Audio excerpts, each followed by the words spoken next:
Nagbabalik na naman ang inyong tagapaglingkod ng mga balita at pawang katotohanan lamang.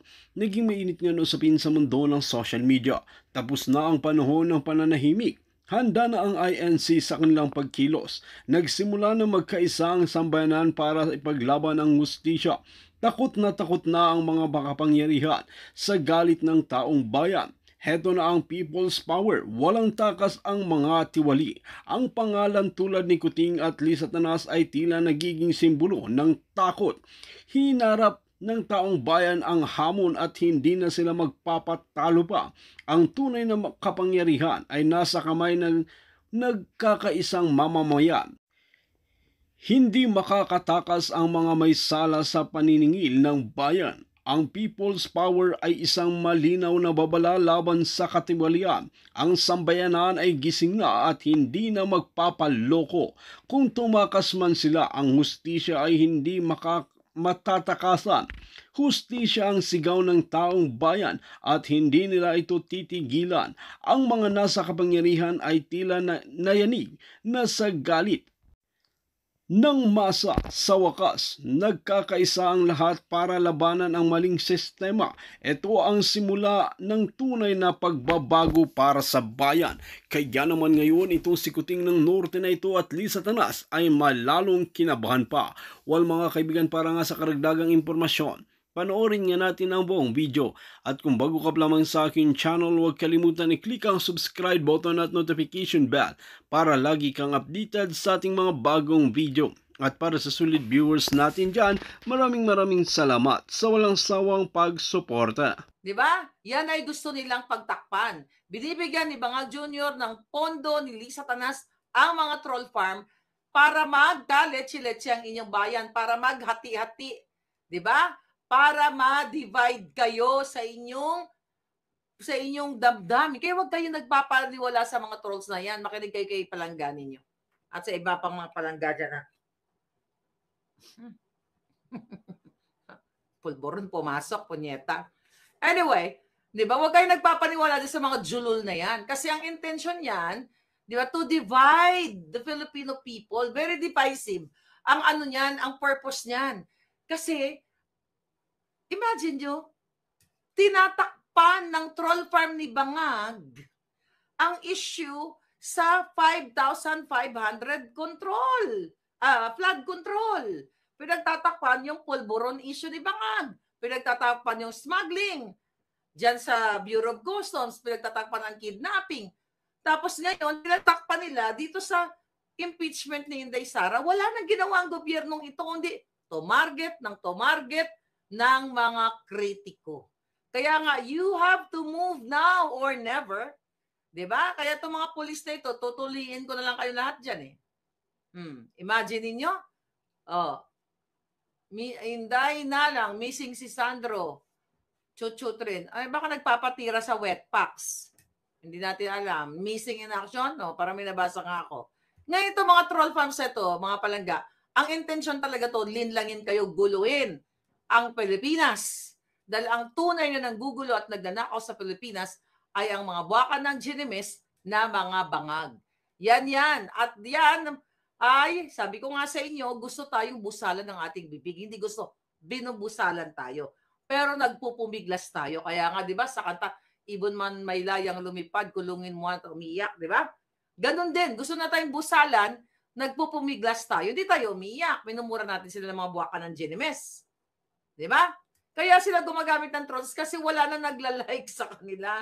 So, sukang-suka na, parang pumasok sa nostrils ko. Baka may epekto, mama, high na ako ha. Baka high na lola nyo. So mga palangga, eto yun. Kaya takot sila sa election. Mga ulol talaga yung mga yan. Dahil daw gagamit ng yung para maiwasan yung mga troll farm ng mga politiko. Sabi ko nga, wala tayong dapat ikabahala dyan dahil may troll ba kayo? Kaya nyo ba magbayad ng troll? Hindi nga kayo kayang bumili ng bigas na 20, na wala, hindi nyo nga kaya bumili ng bigas na jasmine rice na mahal ng kahit papano mabango-bango. Hindi nyo na nga kayang bumili ng mga prutas para sa pamilya nyo. Hindi na nga kayo makakabasa-bakansang ulam ng sudan, mga palangga. Mag-hire pa kayo ng troll. Samantalang si Lisa Tanas, si Bangag Jr., inuubos nila ang pera ninyo sa pag-hire ng trolls at pagbayad sa mga lawyers. No, sa akin pa lang, milyon na ginagastos nila dito sa Amerika at dyan sa Pilipinas, pati sa assassins. Di ba? Yan ang buwakan ng inang gobyernong yan. Sila ang tunay na may troll farm at sila ang tunay na dapat sabi ko nga dapat yan bitay. Okay? Kaya pagdating sa election 2025, ayun na naman yan. Yung palalaganapin na naman ni Martin Tambaloslos kasi siya ang di ba? Lalo sa 2028, nagbibida-bidahan. Hindi gusto. Nag-sign nga ng Memorandum of Agreement between the PhilHealth and the DBP. Imagine niyo, hindi gusto, hahawakan na nila ang pondo ninyo para ipaskill. Yan. Parang yan, extension ng troll farm nila. Ipaskill ang pagmumuka ni Romualdez ng Tingog Party List sa iba't ibang mga ahensya sa local government, especially sa mga clinics, hospitals, and everything. Kaya nga sabi ko sa inyo, lubog na kayo, kanal, putik, dilubyo. Dilubyo ang mangyayari sa Pilipinas kung hindi kayo kikilos. Kung hindi kayo magpi-peaceful movement, mga palangga. Kasi itong mga buwakan ng Genovese na ito, yung bangag na ito, wala na yan silang takot, wala na silang kahiyan. Kasi ang pakaramdam nila, hawak pera nila yung pera ninyo. Di ba nagrena-rena na si Lisa Tanas dyan? Unang inasikaso, pinarenovate ang Goldenberg Mansion. Para dyan sila mag-itot-itot, mag-grupi-grupi, magbiga-biga, magsingot-singot, at magganyan-ganyan. Magganyan-ganyan sila everyday. Bangit! Paitot-itot. Ganon-ganon na ako, sabog na ako. Yan ang gagawin nila dyan. Kaya, una yan, pina-renovate mga palangga. Kaya nga sabi ko, kung hindi nyo pa nararamdaman ang epekto ng bangag-bangag na gobyerno ni Marcos Jr., kung hindi nyo pa nararamdaman ang troll farm na nagko-comment kay Lisa Tanas na, ay, ang ganda-ganda naman ni Lisa Tanas, butlog, mudlo, butod, biglang inapakan ng pison, flat na, diba, dumaan na sa Photoshop department. Kaya dapat may may bill for anti-Photoshop. Lahat ng naka-Photoshop na picture na yung mga tinae, yung mga tiyan, pinlansya, ikulong lahat yan Uy, wag kayo. Si Lisa Tanas yan, bitay dapat pag may anti-Photoshop bill si Lisa Tanas, that bill, pag naging batas na yan, dapat mga bitay kaagad yan. Para lahat ng nagpapaapak sa pison, diretso na ng gorgor. Yan dapat mga kababayan ang tutukan ni Migaon. Kasi nag-ano siya dyan Akala niya palangga ay panalo sa dyan. Hindi niya alam, balik sa kanila yan. Hypocrite nga, mga jutang Genovese, to the highest level, ang kanilang hypocrisy. Hipokrita. Tignan mo, yung mga nagko-comment sa kanila, di ba? Puro papuri. Tapos ang gagawin nila, utusan nila yung mga troll, mag-comment about kay Inday, sa lahat ng mga kritiko, o na ganito, na ganyan, di ba? Napatunayan na, inuulat ng yung video kanina na play ko sa inyo na inamin ni Bangag Jr. na nag-hire siya ng trolls kasi hindi siya pinansin ng mainstream media. Inuulat ng mainstream media yan. Before election, nang hindi pa nila alam na mananalo si Bangag. Puro diktador, pating addiction ni Bangag, inulat nila yan. Dahil si Coseteng ang nagsabi yan, si Nikki Coseteng, oy Nikki, baka gusto mo mag-aklas at sumama ka na sa EDSA dahil ikaw mismo ang nagsabi niya na si Marcos Jr. ay Bangag. Tingnan mo, bakit si Nikki Coseteng hindi kinakasuhan? Ang tagal na, di ba? Kung yan ay paninirang puri. Kung ako, di ba? Ganyan ang power mo. Presidente ka, sasabihin ka ni Nikki Coseteng na addictus ka, nag-Coca-Cola ka noon pa. Bakit walang case? Kasi takot si Bangag. Kasi pag nagkorte, gano'n na yun. Baka habang nasa court hearing siya, tumitira ng tumitira, di ba? Kaya lagi niyo akong titignan para hindi niyo makalimutan na ang presidente niyo ay addictus benedictus. Damihan pa natin, tumira pa tayo. Kasi gusto niyo, di ba? Tira pa tayo. Gusto niyo presidente niyo ganito Mga pulis, Sabayan niyo ako. Magtira pa tayo dito. Ayan, parang ako si Hitler. Puti yung ano ko. Oh. Ayan, dito palagay natin. Oh, ganyan, di ba? Gusto niyong presidente. Ayan, kasi role model. E di maggayahin natin. At sana, yung mga anak ninyo, di ba? Ipagdasal ko na mga anak ninyo maging addict na rin para happy family. Addict kayo lahat. Total, ayaw niyong manindigan. Gusto niyo namumuno sa inyo, addictus benedictus. Di ba? Ang mga nakikita niyo, puro mga peking account. Pera nyo yan sa bawat 20,000 a week o 20,000 a month doon sa pipitsuging troll nila. Ilang bata ang sinisira ng gobyernong ito.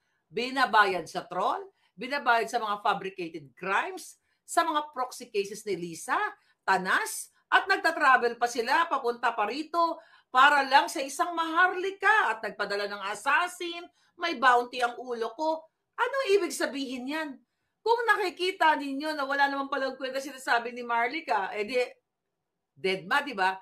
Pero tagos hanggang buto ang katotohanan inuulat natin dito coming from our informant. Yan, mga palangga. Kaya naman, gigil na gigil itong bangag na ito. Kaya ngayon, itong to si Migaon, di ba? Mag-file ka ng anti-retoke bill at anti-biga-biga bill. Mr. Chair, do alputera, gidang niya, giatay, nami tuslok ko ng bilak. Oh, di ba? Ginagatos-minagatoslock na sa iya. Alam niyo, sa totoo, nakakaawa Pilipinas. Ayoko lang magmumura ngayon. Hindi, nagmura na pala ako. Nakakaawa kasi pinamumunuan kayo ng mga alpot, ng mga bigaon, pinamunuan kayo ni Lisa Tanas. Diba? Ang tawag nga sa kanya ay Mrs. President doon sa kanilang fellowship. O, diba? Tinatawag siyang Mrs. President, si Bangag Jr., si Mr. Underdesaya, Mr. Bangag, Mr. Botomesa, o Mrs. Botomesa na lang. Ganun ba talaga ang mga Pilipino? Alam nyo, ito sasabihin ko sa inyo, wag na kayong magsabi na you are proud na Pilipino kayo. Never. Don't say that anymore. Lalo na kayo mga nasa Pilipinas, nag-abroad-abroad kayo. Proud to be Filipino. Wag mo nang i-uter yan. Wag ka na mag-utering na ganyan. Wag ka na mag-utter, okay? Wag na. Kasi hanggat hindi ka naninindigan para sa iyong bayan na sumama sa movement, peaceful movement, na tigilan na o patigilin na ang kadyutahan ni Lisa Kidnapper, ni Bangag Jr., ni Tambaluslos, hindi nakaka-proud maging Pilipino. You will be forever dugyot kanal. Walang nakaka-proud sa Pilipinas kung ang presidente mo ay adik, bangag. Tsaka ka na mag-proud Pilipino kapag hindi na adik ang presidente mo. Pero sa panahon ngayon, wala kang karapatang magsalita. Ako hindi na ako nagsasalita, I'm proud to be a Filipino. Nakakatuwa, di ba? Noong panahon ni Duterte, very proud ako na pag nasakay ako sa Uber o kung saan, bihira lang naman ako nasakay. Di ba? Pag upo na ng airport, doon ako nag-Uber, ganyan-ganyan. Hindi ako nag-drive. Kasi syempre, ako, pag may nakausap ako, nung time na yon, ay sinabi ko na sa inyo yung chika na yon. Pero nga hindi nakaka-proud. Paano ka maging proud? Ang kidnapping, talamak. Ang gurguran, talamak. Ang mga pari, tahimik. Oh, let's talk about that pari mamaya, mga palangga. Yung klase ng ginagawa ngayon ng ito nila dyan sa Congress, wala na. Wala na. Hindi na nakaka-proud maging Pilipino, mga palangga. Dahil ang mga adik ang namumuno. Ang mga rebelde ay nagko-contempt. Si Castro, si Brosas, si Manuel na Daulago, di ba? Si De Lima, lumantak ng saba. Yung mga, oh my God, mga immoral ang namumuno sa inyo. Hindi lang yun. More than immoral, kriminal. Mga manggugurgur. Mga tumutsuk-tsak. Di ba? Si De Lima at si Risa pareho. Si De Lima, nilapa ang boto ni Dayan. at ni Junel. Nilapa niya. Pumatol sa may asawa. At alam din ng asawang babae, walang magawa, kapit sa patalim. So ibinigay niya, inaalay niya ang kanyang asawa kay Dilima sa ngalan ng pera ng bayan. Bang binibigay ba doon sa asawa dati? Pera nyo? Ay, pera ni Dilima? Hindi. Pera ng bayan. O, si Lisa Tanas, I don't know kung magkano binibigay niya sa PSD nung hindi siya nasarapan. Hindi natin alam kung nasarapan ba siya. Di ba? Sinabi ko sa inyo nakaraan, nagurgur according to our source. At pinaniniwalaan ko, na-inform tayo na ito, di ba? I was informed that Lisa is bukang kang biga-biga. So, pinaniniwalaan natin na napatay yung BSG na yon. Pwedeng sa sobrang nasarapan si Lisa o hindi siya nasarapan. Kulang ka. Ganyan. Or sabi ko nga dyan, ang ating mga angle na tinitignan, pwedeng sampu sila nagturuhan. Di ba? Sampu sila nagbuslutan ng mga buli. You don't know. We don't know. Di ba? Yun ang nakarating sa atin impormasyon. Pero naniniwala ako na ito ay kabigaan. Sobra na po ang ginagawa ni Satanas. Kaya dapat yun ang wakasan na hypocrisy, double standard. Alam mo, isang lang word Demonya. Demonyo, Satanas. Di ba pag si Satanas ka, lahat kaya mong gawin. Lahat ng kadyutahan, lahat ng kamunduhan, kaya mong gawin. At ito ang inyong inyong gobyerno. Taliwas sa kanilang mga pinapakitang mga kabait-baitan. Well, si Satanas, hindi naman siya nagpapakita ng kabaitan Kitang-kita nyo naman yung nagbigay ng check, binagsak niya ng ganon, di ba? Pinapakita niya yung kademonyohan sa likod at sa harap ng kamera. Now what? Ano gagawin natin ngayon? Ano gagawin natin ngayon mga palangga? Pag-usapan natin tika natin. Okay. Si Atty. Glenn Chong nandito. Atty. Glenn, how are you? Bigaon talaga kapag bangag. Ayan, no? May kwento dyan si Atty. Glenn Chong doon sa speech tungkol sa iyot-iyot. Iniyot-iyot, no? Meron pa akong kwento, di ba, na on the way sila, hindi ko to kwento, kinuwento sa atin ng nandoon sa bus. Bigla ko naalala. 2016 election, on the way sila sa debate. Papunta silang UST. Doon sa bus, doon si Lisa Tanas at si Bangag at yung mga pulburonic yung mga kasama. Ano sabi ni Lisa Tanas doon? Parang sabi niya, Bongit, can we have chuk-chak tonight? Di mo yung kaalputan? Kung matino kang babae, sa harap ng mga kaibigan mo, wala nang expect mo, mga bangag din mga kaibigan niya. Sabihin mo ba yon sa harap ng mga barkada mo? May chuk-chakan tayo. Can we have chuk-chak tonight?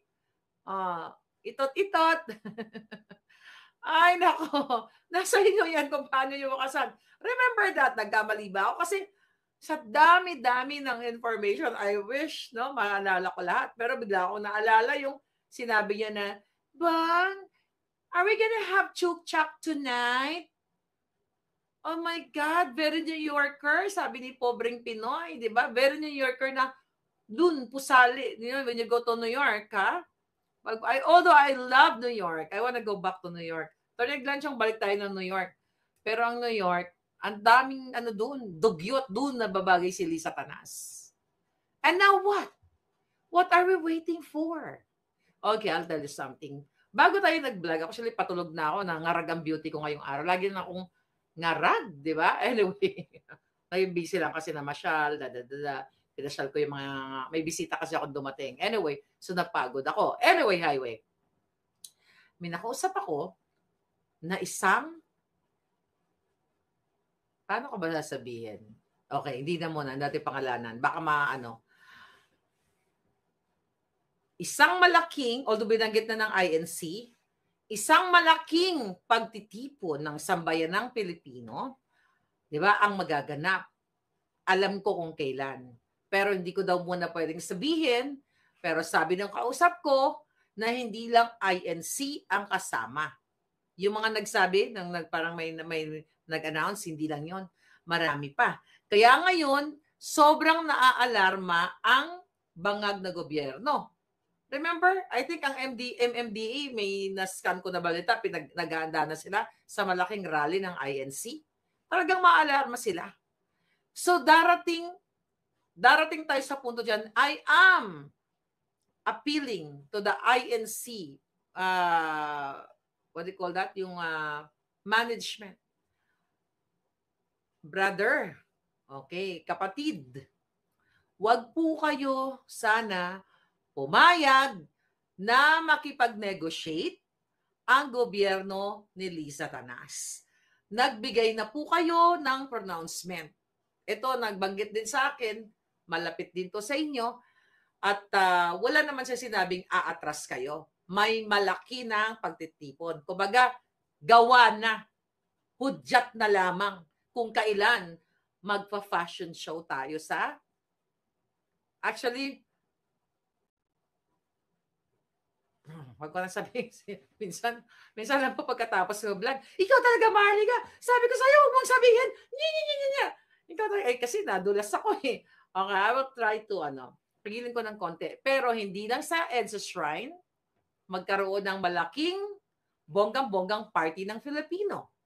Kaya naaalarma sila ngayon. Kaya kapatid, mga kapatid ko sa iglesia, mga kapwa ko Pilipino, ang dami ko po, kamag-anak, kaibigan na iglesia, huwag po sana kayong magpasindak kay Liza Tanas para sa pera na ibibigay. Isipin niyo po ang pera niyan, pera ng bayan, at mawawalan po kayo ng kredibilidad sa mata naming mga Pilipino na after niyo po mag-announce, ay magbaback out kayo.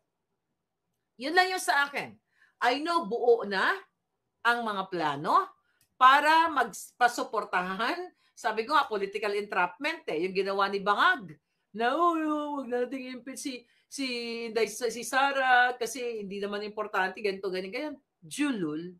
Ang drama-drama, hindi ko nga alam Nag-leak yung message ko. Julul. At kapatid sa INC, i-expelled nyo na si Taberna. Sinisira kayo. Kasangkapan ni Liza kasabwat. My God! Kayo ay alagad ng Diyos. Ang aking mga katolikong mga obispo. Di ba? Mga kapwa ko obispo. Hoy, mga kardinal, nasaan na kayo? Kardinal Advincula, lahat ng mga kardinal. Sok Villegas, saan ka na? Sino ba mga kardinal? Ano ba kayo? Nagpapasarap na lang ba kayo sa kita ninyo, sa limos? Sa mga institusyon, katulad ng mga Catholic Church, kayong dyan, mga nakikinig sa akin. Kung kayo ay tunay na sagrado katoliko, narinig ko yan dati, lola ko sagrado katoliko. Kaya nga nung bata ko, takot na takot ako gumawa ng kasalanan Dahil narinig ko yan, sagrado katoliko, bawal ang ganito, bawal ganun, sundin ang 10 utos ng Diyos, di ba, mga ganon. Kayong mga pare na nangihingi ng limos, ng donasyon, at kayo naman na nakikinig sa akin ngayon, na mga kapwa katoliko, wag na kayong maglimos sa simbahan. Meron pa yan, first collection, second collection, tangina, third collection, wala na nga pambiling bigas yung tao, hanggang third collection. Gusto nyo, after, araw, minuto, mag-collect kayo. Wag na kayo magbigay sa ating mga pare ngayon, lalo pag demon. Pero yung mga matitino na pare na nagsasalita patungkol sa nangyayari sa lipunan, maglimos kayo dyan kung kailangan, kung may kakayahan kayo, mga palangga. Pero lagi nyong ilagay sa inyong isipan, na ang mga pare mayayaman. Yung iba nga dyan, nagkakabetski pa. Kinakabit yung si sister, yung iba, tinitira si sakristan. And that's true. I know someone nakakilala ko. Dito yun, na-meet ko sa Amerika. Alam mo ba, I'll tell you something Hindi ko sinasabing lahat kayo mga pare. Friend of my friend. Diyan lang yan siya nung ako'y nag-aaral-aralan pa. Yung babaeng yon, naman siya, yung very open siya. I don't judge her. Pero I just remember yung storya. Alam niyo kung saan sila nagkikita ng pare? Doon sa Hong Kong. Doon sila nang chuchuk-chakan. Or sa Singapore, o sa ibang bansa. kasi walang nakakilala sa kanila. So si Father pupunta sa Hong Kong o sa Singapore o baka may pare dito na nagta-travel para mag-itot-itot o mag-iyot-iyot lang. Yung kanyang girlaloo, na-meet ko dito. Sa Los Angeles, pumupunta sila na nagchuchuktsakan sila doon. Ay, hindi ko sinasabing lahat. Pero ang sa akin lang, dapat kasi itong mga pari na to, meron kayong what? Meron po kayo, hindi lang pare na Katoliko. Lahat, INC, GIL, lahat ng mga religious sector. Meron kayong obligasyon sa inyong bayan, sa mga mamamayan. Kuha kayo ng kuha ng buhis, nagbabayad ng what do you call it? Tuition fee. Ang mga estudyante, ang mga nanay sa mga Catholic Church. At wala pa kayong buwis kasi non-profit organization kayo, di ba? Di ba, Palangga? Oh. Blue Star. May kilala kami, sabi ni Cecilia Mucada, daming kabit, asawa ng OFW ang target laman ng casino. Ayun na nga. Ang mga religious group leaders, mga palangga, meron yan, sabi ko, obligasyon. Hindi lang Katoliko, lahat yan, mapamuslim ka, whatever, meron kayo dapat obligasyon sa inyong utak, ilalagay nyo yan, na meron kayong, hindi lang spiritual yan. Dasal-dasal, kaya hindi ako nagdadasal sa mga yan eh. Diretso ako doon, no? Kay Papa Jesus. Di ba? Meron kayo dapat sinusunod na moralidad. Paulit-ulit na lang yan. Dapat involved kayo kung ano ang nangyayari sa mga Pilipino. Eh wala, involved lang kayo sa donation, tuition fee, nyetang swerte nyo, non-profit organization pa yan, ha? Yung category ng mga, ano, di ba? Ng what do you call it?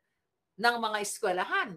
Tapos yung pera niyan, supposedly, dinutulong nila sa mga charity nila, nitong nakaraang bagyo, nung lumubog ang buong Metro Manila, Bicolandia, meron ba ako nakita mga pare, mga kardinal, na nag-initiate ng additional help? Ang dami nilang nakukulimbat yan, nakukuha dyan sa mga tuition fee at mga donation. Yan yung sinasabi natin na dapat sila ay kaagapay natin.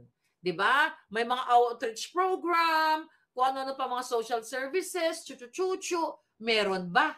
Wala. Nasaan na po tayong donasyon ng bayan? Kaya huwag na kayong mag-donate hanggat hindi nagsasalita ang mga paring damaso, mga suwail, huwag na kayo mag-donate.